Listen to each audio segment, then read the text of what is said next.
Bom,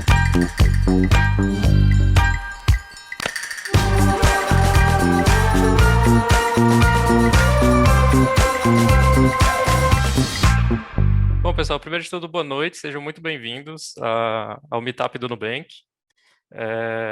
Meu nome é Lucas, eu sou Data Scientist aqui no Nubank, vou ser o host dessa noite. Para quem não conhece esse evento, o Meetup é um evento que já existe há mais de 6 anos, é um evento que acontece todo mês, e é um espaço aberto para a nossa comunidade, para a gente poder aprender, compartilhar experiências sobre temas que são relevantes para a gente, que envolvem inteligência artificial, data science. O Dedo trabalha aqui com a gente no Nubank, você pode se apresentar também? Bom, e aí pessoal, boa noite. Bom, obrigado pela oportunidade de apresentar no Meetup. É um evento que eu gosto bastante, muito tempo organizei e é bem legal ver ele sempre melhorando e com pessoas novas tocando. Bom, trabalho como Data Science Manager no Nubank, já estou há mais de 4 anos no time. Trabalhei muito com crédito no Brasil e mais ou menos recentemente, deve fazer quase 1 ano e meio, tenho trabalhado com o time do México e da Colômbia. E hoje eu vou apresentar sobre um modelo que eu desenvolvi durante o meu mestrado. Legal, valeu, Moneda. E vamos começar aqui com a apresentação do Moneda, tá? E hoje eu vou fazer a apresentação Domain Generalization, Invariance and the Time Robust Forest. Time Robust Forest é um modelo que eu desenvolvi no meu mestrado com orientação do professor Denis Mauá. Bom, um pouco sobre mim antes. Eu sou hoje Data Science Manager no Nubank. Já trabalho no Nubank há mais de 4 anos. Quando eu entrei no Nubank, trabalhei com crédito. E já faz mais ou menos 1 ano e meio que eu tenho trabalhado com o time do México e também um pouco com o time da Colômbia. Ali na direita você consegue encontrar as minhas redes e também o meu blog e os meus datasets que eu coloco no Kaggle. Bom, o que teremos hoje na agenda? Eu vou começar falando sobre por que generalização é desafiador em aprendizado de máquina. Depois eu falo sobre o princípio do mecanismo independente causal, que é um pouco motivador do design do modelo que será apresentado. Falo sobre a busca por generalização de domínio na literatura, falamos bem rapidamente sobre 2 modelos. Apresento a Time Robust Tree, né, que é o que compõe a Time Robust Forest, e uma série de experimentos que foram feitos em datasets reais. Legal, então, por que generalização é desafiador? Um dos frameworks mais famosos com que, né, nós estudamos aprendizado de máquina é o ERM, que significa Empirical Risk Minimization. Ou seja, a gente olha para os dados, olha para as previsões, para os erros e tenta minimizar esses erros para aprender uma função. E essa função ela é aprendida de que forma? Bom, a gente tem essa distribuição conjunta, que é esse xão, e nós temos uma variável de interesse, que é o y. E nós tentamos aprender essa f, que faz a conexão entre uma e outra. Porém, há uma premissa central, né, nesse framework, que é que as novas instâncias do seu problema, né, você vai aprender essa F para aplicar em exemplos que sejam I e D, ou seja, que são independentemente e identicamente distribuídos. O que significa? Que a cada nova instância do seu problema, cada vez que você tirar uma amostra dessa distribuição conjunta X, depois que foi feito o aprendizado, elas são sempre independentes uma das outras, essas amostras, e também a distribuição das variáveis, essa distribuição conjunta é sempre a mesma, ela não muda. E o que significa generalizar dentro desse framework? Então, existem, né, esquemas de validação, né? O mais clássico é que você separa ali uma amostra aleatória do seu conjunto que você tem para o aprendizado e calcula quão bem a sua função f está calculando, está prevendo nesse conjunto. Se o erro é baixo, geralmente a gente considera que isso é generalização. Então, erro baixo no conjunto não visto durante o treino é considerado um bom padrão para generalização. Porém, essa visão de generalização é um pouco restrita e também a premissa do ID é um pouco forte. E o que pode dar errado, né, dentro dessa formulação do RM? Um exemplo tem no artigo do I Should I Trust You, do Ribeiro. Nesse artigo, havia uma tarefa sobre um classificador binário para distinguir entre um husky e um lobo, porém, mesmo seguindo, né, todos os passos da premissa, tendo uma validação que mostrou um erro baixo, etc., o modelo aprendeu uma correlação espúria dentro desse problema. E a intuição do que é uma correlação espúria é uma coisa que, né, aquilo que a gente viu no passado, né, ou seja, pode estar considerado aquilo que a gente viu durante o treino, mas que não vai aparecer daquela mesma forma no futuro, não necessariamente vai aparecer da mesma forma no futuro. Aqui, então, ela é uma propriedade que não é estável. Então, aqui nesse exemplo, por exemplo, o modelo aprendeu para distinguir o husky do lobo, a identificar a neve atrás. E ele não está olhando para o husky. Então, ali na segunda imagem, que está mostrando o que o modelo está utilizando para fazer a previsão, fica claro que ele não está olhando para o husky, mas para essa propriedade espúria, né, que é a neve, porque não necessariamente um husky precisa estar na neve. O husky poderia aparecer num deserto, né? Não é provável, mas isso pode acontecer. Isso não define o husky. Ele poderia aparecer no gramado e o modelo teria problemas para generalizar. Então, o mundo não é tão simples quanto nós temos na premissa do RM. E a generalização aqui que nos interessa não é só, né, esse erro baixo ali numa amostra aleatória do que a gente tinha no treino, mas uma generalização de domínio. O que é domínio, contexto, ambiente? Eles são como se fossem configurações externas do seu problema. Então, aqui, né, nós estamos distinguindo huskies e lobos nessa série de cenários, né? O cenário ele é como se fosse uma configuração do problema, mas não é o problema em si, né? Mas eu poderia querer resolver esse mesmo problema numa nova configuração, ou seja, com o husky no deserto, com o lobo na neve, ou coisas dessa forma. Então, essa vai ser a noção de domínio e ambiente que nós vamos usar nessa apresentação. Um conceito importante é o Independent Causal Mechanism, né, para motivação do trabalho. Bom, eu vou explicar esse conceito usando um exemplo clássico. Nesse exemplo, nós temos dados de temperatura e altitude para várias cidades em diferentes países. Então, a gente tem esse P de AT, essa distribuição conjunta. E a gente pode fatorar de duas formas. Porém, cada uma das formas ela implica uma diferente visão sobre como os dados foram gerados, no sentido causal. Então, poderia ser que a temperatura causa a altitude, ou a altitude causa a temperatura. Nesse exemplo é fácil, né, relativamente fácil ver qual que é a direção certa, se a gente pensa numa intervenção hipotética, ou seja, se eu pudesse construir um ar-condicionado gigante e resfriar uma cidade toda, eu seria capaz de mudar a altitude dela? Bom, a resposta é não. E a segunda intervenção seria se eu pudesse construir um elevador gigante que levasse uma cidade 1.000 metros acima, a temperatura dela se alteraria? E a resposta seria sim. Então, nesse caso, eu saberia a direção. Mas por que é importante saber a direção? Bom, a importância de saber a direção é que, e aqui para deixar mais claro isso, agora tem a identificação dos países ali em cima para essa fatoração, é que nós temos a hipótese de que as relações causais ou relações físicas, por exemplo, uma lei física, ela é invariante através dos ambientes, né? Então, aqui o ambiente seriam os países, e aí, quando eu faço a fatoração ali, o PDI ele fica só como se fosse a entrada. Então, a distribuição de altitude em cada país ela pode variar, mas ela é como se fosse a entrada da minha função. E a função é a probabilidade condicional lá, probabilidade de T dado A, de temperatura dado altitude, que só transforma essa entrada na saída. E esse mecanismo deveria ser igual em todos os países, né? A forma como essas duas quantidades se relacionam no sentido causal deveria ser idêntica em cada uma delas. Então, a hipótese, né, de que esses mecanismos são iguais e, portanto, eles poderiam ser reutilizados, né? Então, é muito precioso isso, né? Porque eu posso aprender para um ambiente, para um país, eu posso reaplicar em diferentes ambientes. Então, isso possibilita, né, a transferência de conhecimento e que eu consiga generalizar em novos domínios, né? Eu poderia aprender numa série de domínios, uma série de países, e teria certeza de que para um novo país essa lei que eu aprendi ainda continua valendo. Bom, e como que modelos têm explorado esse tipo de conceito? O primeiro deles é o Invariant Causal Prediction, ou ICP. Então, nesse artigo que está listado aí embaixo, o Peters apresenta essa hipótese da predição invariante, e nela apenas um subconjunto das variáveis disponíveis é usado. E nesse subconjunto, quando nós olhamos para os resíduos das previsões em cada um dos ambientes, né, usando essa definição de ambiente, né, essa definição, né, essa noção de ambiente que já foi dita, eles possuem sempre uma mesma distribuição e têm média e variância finita. E o que o Peters demonstra nesse artigo é que as variáveis π de uma variável de interesse, nossa variável y, ou seja, as variáveis que causam o target, elas satisfazem essa hipótese.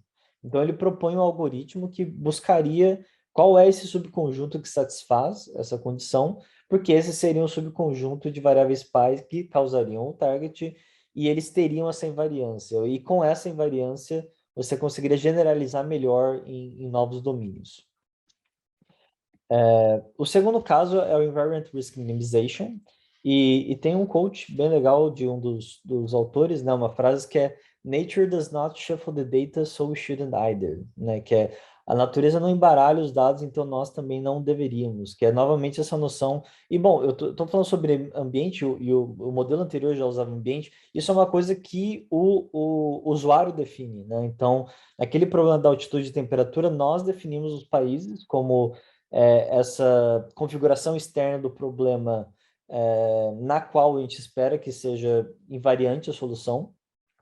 E nesses outros modelos também, nós temos que definir qual que é o ambiente. Então, ele pode ser diferentes, né, se eu estou trabalhando com dados de saúde, podem ser diferentes hospitais, né, se eu quero fazer um diagnóstico, e eu espero que o diagnóstico dessa doença seja invariante, não importa onde que eu pegue as medidas, que eu faça as medidas, por exemplo. Então, enfim, o modelador que tem que decidir sobre isso. No IRM, ele tem né, uma modificação da função de perda, né, que é usada para o aprendizado. Então, no IRM, que nós só olhamos para o risco né, do que foi aprendido e quão bem nós estamos fazendo a previsão, para o IRM, a gente passa a iterar nesses ambientes que nós definimos. Então, você vê ali a somatória nesse Ezinho que é o ambiente, e você passa a ter dois componentes ao invés de um. Então, tem o componente do risco empírico, quão bem eu estou conseguindo prever dentro daquele ambiente, quão baixo fica o risco, mas tem também um regularizador, tem uma penalização onde eu demonstro a minha preferência por estabilidade nos diferentes ambientes. Então, tem toda uma explicação, eles derivam o caso do modelo linear. Quem tiver interessado é só dar uma olhadinha no artigo. Mas vamos então para Time Robust Tree. Bom, primeiro sobre a inspiração né, do modelo. Uma delas, né, além dos problemas que foram apresentados, é que quando você olha para os modelos regulares de árvore, olha para os splits que são feitos na árvore, ou seja, quando uma decision tree decide em qual valor ela vai dividir o conjunto de dados, né, para separar bem as classes, muitas vezes esses splits, mesmo que você não passe informação temporal, mesmo que não tenha lá o ano, o mês, né, que o dado foi gerado como uma entrada, é muito comum que o split seja feito muito baseado por dados gerados numa determinada época. Então, pode ser que uma determinada regra ela era muito boa para, sei lá, março de 2015. E o modelo faz essa regra só para separar bem as classes para aquele período só que é relativamente bem representado no todo, ele mesmo tendo dados vindo de todos os períodos. O que não parece fazer muito sentido quando você pensa em novos dados vindo e você aplicando uma regra que era muito boa para um período muito específico. A Causal Forest também, que é um modelo que é feito para inferência causal, e na verdade aqui eu ainda não esclareci isso, mas eu acho que faz sentido reforçar, que aqui eu estou falando sobre o problema de previsão apenas, né? Embora a gente fale sobre causalidade, variável π, invariância, sentido causal, eu estou sempre pensando em problemas preditivos aqui, não estou olhando para impacto e tratamento, não estou olhando para fazer inferência causal. É só como eu melhoro previsão usando propriedades de causalidade. E nessa Causal Forest tem, né, que é um modelo também, eu não coloquei aqui a referência, mas é da Susan Athey, uma das autoras, vocês podem ir atrás. O que eles fazem no modelo é sempre manter o tratado e o não tratado em cada folha. Ele força com que isso aconteça. Então, tem um mínimo de exemplos onde instâncias foram tratadas e você tem instâncias de controle para poder fazer o contraste. Então, eu sigo uma coisa mais ou menos parecida nesse modelo. O IRM, o ICP e o ICM, né, que foram princípios que eu apresentei, que exploram né, a informação de ambiente como alguma coisa preciosa. E, por último, sobre inspiração, por que tempo como ambiente? Então, o ambiente ali que eu falei é uma coisa que o usuário escolhe. Eu escolhi o tempo porque a gente sempre quer que a nossa solução seja invariante do passado para o futuro. Então, ao menos esses dois ambientes nós temos. É muito comum que a gente olhe para a noção de uma variável ser espúria ao longo do tempo, então daquela, né, perca importância, ou que ela mude, que tenha um concept drift, alguma coisa, né, ao longo do tempo, e também porque em dados gerados é inerente que você tenha uma estampa temporal, que você tenha informação temporal. Então, qualquer dataset que você gera dentro, né, de uma empresa, você vai ter uma coluna com timestamp, então fica muito simples decidir o ambiente. Então, nos outros problemas que você tem que ter um conhecimento de negócio e definir qual que é o ambiente que você quer trabalhar, seja países, hospitais, etc., você sempre tem tempo e você sempre pode fatiar o tempo entre ano, ano-mês ou coisas parecidas. Então, essas foram as inspirações. Bom, antes de eu falar do Time Robust Tree, a gente pode falar da Decision Tree, só para relembrar. Então, uma Decision Tree, a gente chama, né, como primeira função para aprender a Decision Tree, ali na esquerda. Ela tem umas condições de parada com a máxima profundidade, ou o mínimo de exemplos que você precisa ter numa folha para fazer um split. Eu chamo para criar um split, então, para dividir os meus dados.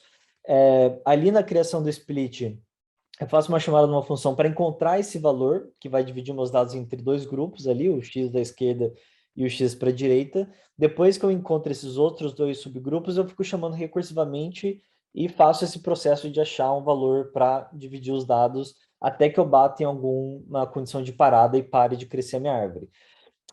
No Find Best Split, né, como que eu acho esse,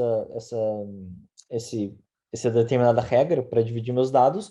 Eu literalmente olho para cada variável disponível e cada valor dessa variável e avalio o quão bem esse valor, esse split, divide os dados, divide as classes. Então, você tem métricas, né, para avaliar o quão bem foi feita essa divisão. Você pode usar o Gini Impurity, por exemplo, e você fica testando os valores, você pega o melhor deles e utiliza essa regra para separar e depois fica recursivamente fazendo isso. Na Time Velocity Tree, a primeira mudança é que, bom, você precisa passar essa informação temporal, então você vai precisar discretizar o tempo e falar para o modelo que aqueles são os ambientes temporais que serão usados, podem ser anos, mês, ano, semana, alguma coisa assim. E você também vai ter um mínimo de exemplos em cada período distinto que você passou para o modelo, que você quer que sempre existam em cada grupo, né? Então, você não divide os dados sem que não haja ao menos essa quantidade. Então, aqui no Find Best Split, você tem essa condição, né? Então, além de dividir muito bem, você requer que tenham, no mínimo, sei lá, 10 exemplos em cada um dos períodos, e também na hora de avaliar o quão bem foi feita a separação num determinado split, eu chamo esse period-wise score, ao invés de só um score. E nesse period-wise, eu vou olhar para cada ambiente que foi criado, ou seja, cada período, e vou ver quão bem foi dividida a classe em cada um desses períodos. Sempre sabendo que eu vou ter no mínimo aquela quantidade que eu determinei, né, no hiperparâmetro em cada um dos períodos. E aí, quando eu tenho essa métrica para cada um dos períodos, eu posso fazer a média ou eu posso pegar o pior caso, por exemplo, e devolvo isso como se fosse a qualidade do split. Bom, nesse repositório você consegue encontrar o modelo, se você quiser usar, está lá. Bom, aqui um exemplo motivacional com o Espírito Só, dados bem simples para mostrar que tipo de problema que a gente quer evitar com esse design. Bom, aqui a gente tem 3 períodos de tempo, os 2 primeiros são para treino e o último seria um holdout, como a gente não tivesse visto. Você pode ver que no primeiro período, ali no X2, as duas classes se separam muito bem.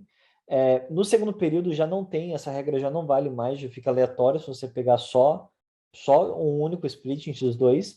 E no X1, você tem uma regra menos forte do que no primeiro, né, do que o X1 do primeiro período, mas ela é estável no primeiro período, no segundo período, e ela também se repete no holdout. Se você aplica uma decision tree e se você aplica uma time robust tree nesse problema para um único split, o que acontece é que a decision tree vai pegar esse split muito bom, é, porque ela vai juntar o período 1 e o período 2, e quando você olhar para a qualidade do split em X2, como ele era muito bom para um período, ela vai escolher essa regra, só que ela falha em generalizar, enquanto a Time Robust Tree, ela aprende uma regra que aparece nos dois períodos, e ela consegue generalizar no holdout.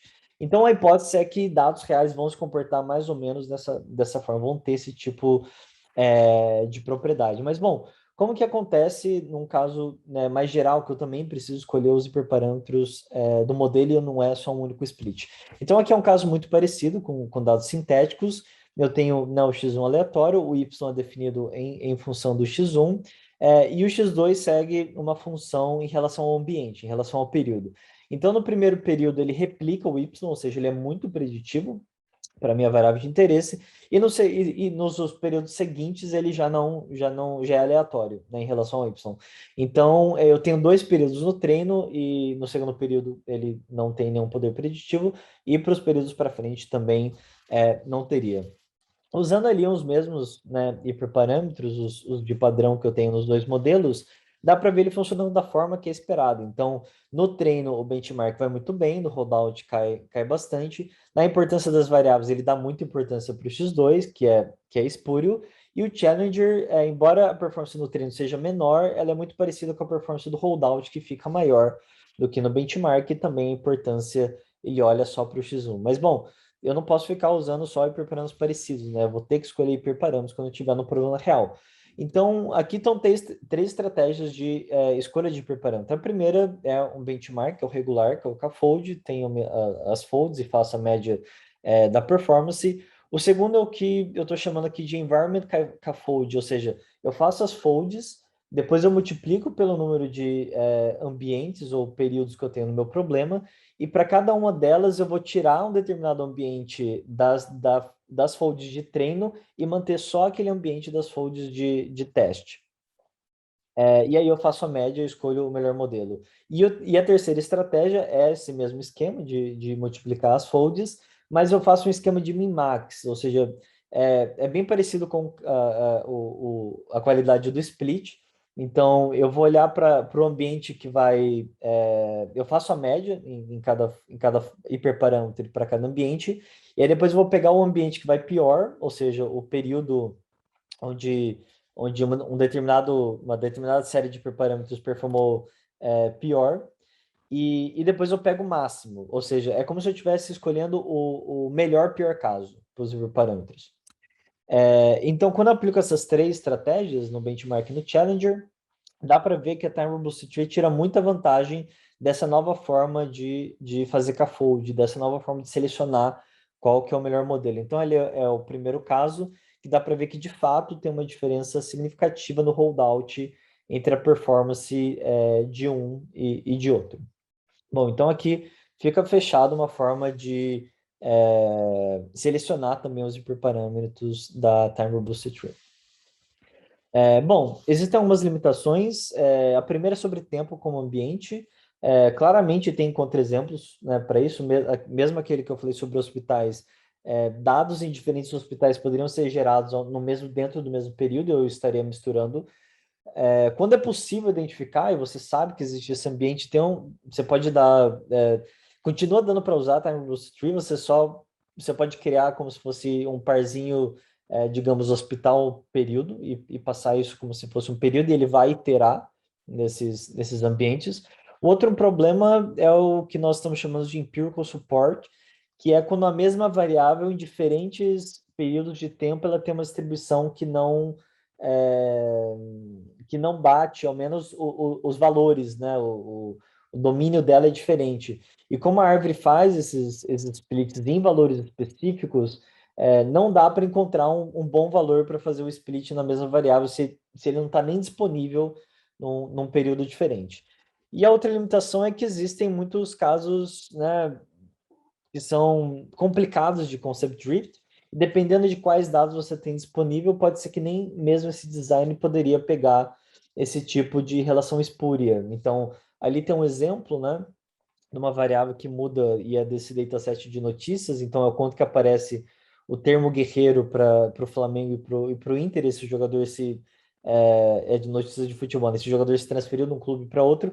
Então, ele é muito relacionado com um, depois ele passa a ser relacionado com o outro. Se eu tivesse pegado só o período ali, né, da curva azul, onde é mais ou menos estável, com um clube só, e tivesse aplicado o modelo, ele teria visto essa relação como estável. Então, eu teria que passar, né, um pouco desse período onde tem essa quebra para que o modelo olhasse. Também eu teria que fazer esse corte que pegasse, né, aquele período para que ele visse que tem uma relação, digamos, espúria ou que muda e que tem menos chance de generalizar no futuro. Bom, e sobre experimentos com dados reais.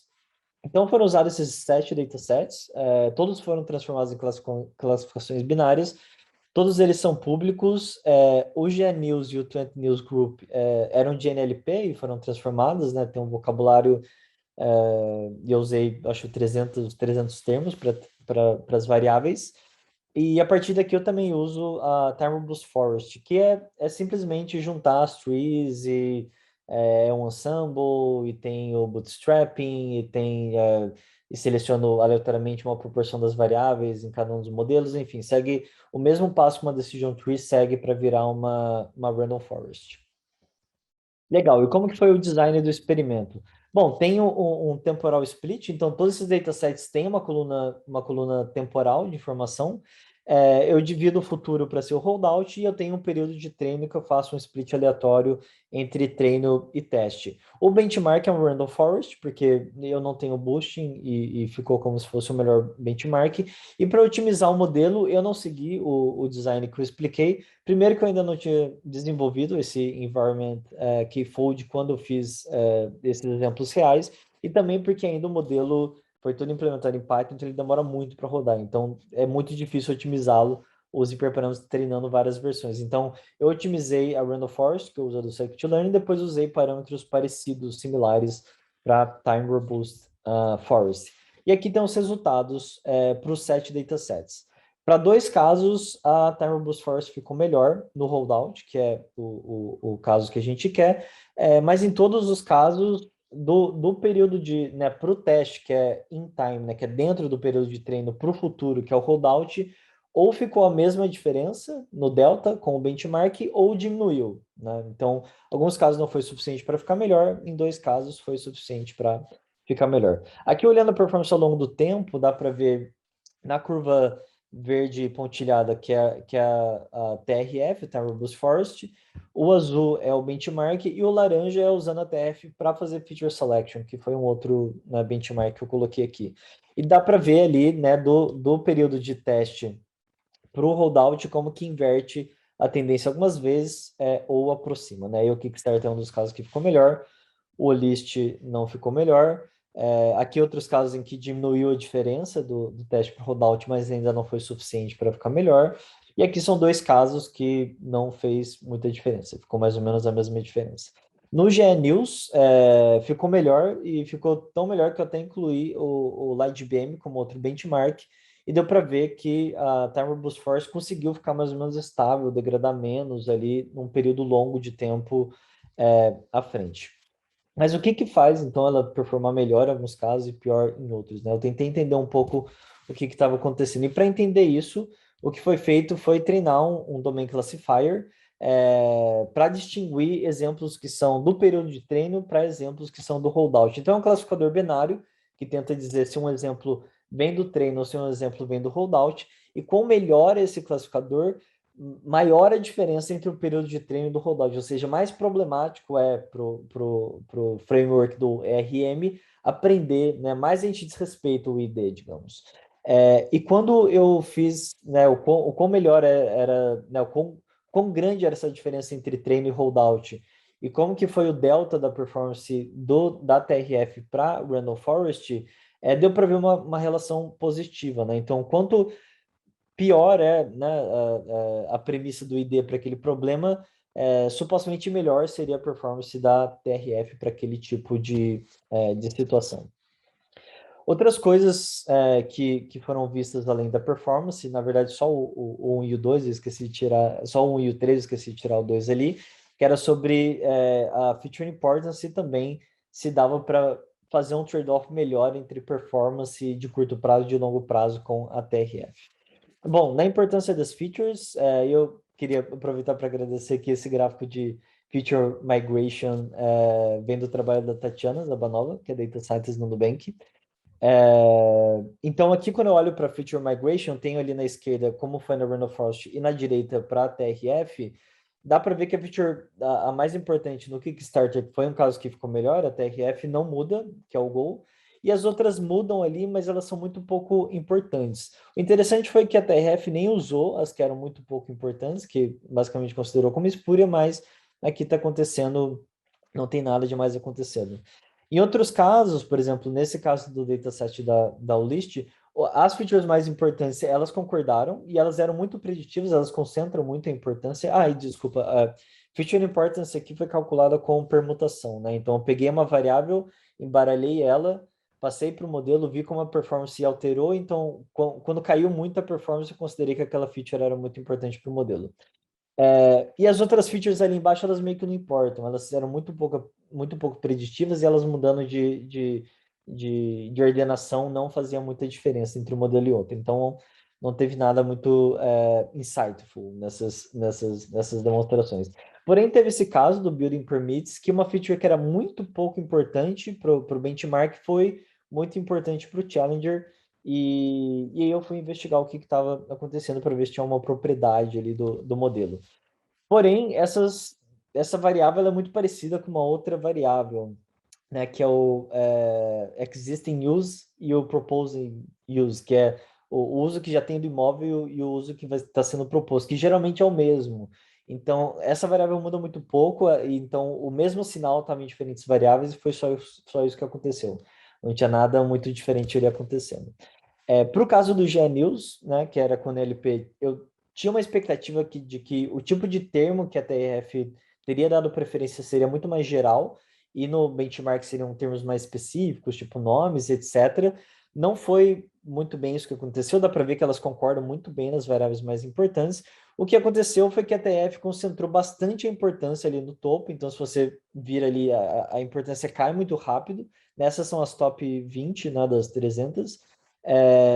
Então, talvez isso tenha feito com que, né, esses termos de cima que são mais estáveis ficaram mais importantes e eles que garantiram aquela estabilidade ao longo do tempo que a gente conseguiu ver. Outra expectativa que tinha era sobre mudar o formato da curva de performance do holdout ao longo do tempo. Então, aí é só para... É uma decision tree em cima e uma time robust tree embaixo para o caso do GNews. Então, são 3 anos no holdout e eu estou alterando as curvas de diferente cor, quer dizer, de diferente intensidade de verde, eu estou alterando o hiperparâmetro de mínimos exemplos para fazer um split na decision tree e mínimos exemplos por período na Time Robust Tree. E nesse caso, houve meio que uma alteração do formato da curva, né, da performance ao longo do tempo. Então, deu até para reverter a tendência de queda para ficar estável, até meio subindo, né, que foi meio surpreendente. Então, quanto maior foi a exigência de exemplos de cada período, né, nos períodos de treino, em cada nó, para fazer cada split nas folhas, menos o modelo degradou. Porém, quando eu passei para Forest, isso não foi observado, né? Então, aqui em 2 datasets, em azul agora o benchmark, em verde o desafiador, mesmo até o benchmark mostrou mais essa propriedade do que o desafiador. Então, isso é uma propriedade que não se manteve muito bem ali. Até chegou a aparecer no GNews quando eu usei a floresta, mas o benchmark também mostrou o mesmo comportamento. Então, acabou não sendo um modelo em que ficou mais fácil fazer essa troca entre performance de curto prazo e estabilidade de performance de longo prazo, ao menos através desse hiperparâmetro, né? Ele não deixou mais fácil do que já era. Bom, para concluir, então a TRF em muitos casos pareceu como se fosse um regularizador forte, né? Então, como a gente viu que a performance sempre, o gap, né, entre o benchmark e a TRF sempre diminuía quando ia para o holdout, mas mesmo tipo as features concordavam muito, o formato da curva também muito parecido, então pareceu ser um caso de regularização mais do que alguma coisa mudando de fato. Embora seja difícil encontrar datasets públicos com timestamp, essa é uma informação que todo mundo que trabalha tem ela disponível em seus datasets. Aquele problema do empirical support não foi relevante quando foram aplicados em casos reais. E a performance da TF foi realmente bem legal no GNews, embora tenha sido melhor no Kickstarter, não, em outros hiperparâmetros e tal, eu consegui verificar que o benchmark até conseguiria ter ficado melhor, embora não tenha conseguido otimizar para atingir aqueles hiperparâmetros.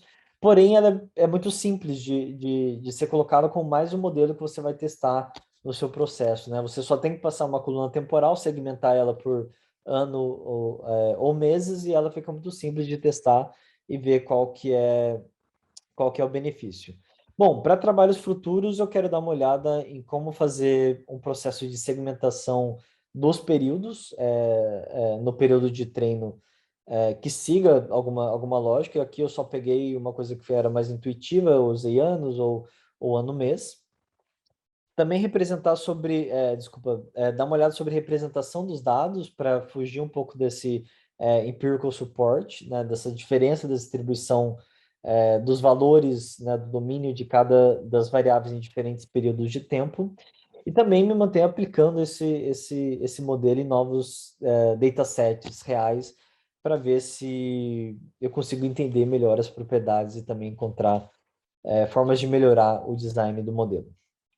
Bom, era isso que eu tinha para apresentar. Tem aí o meu contato e também um repositório onde tem um modelo para quem quiser testar.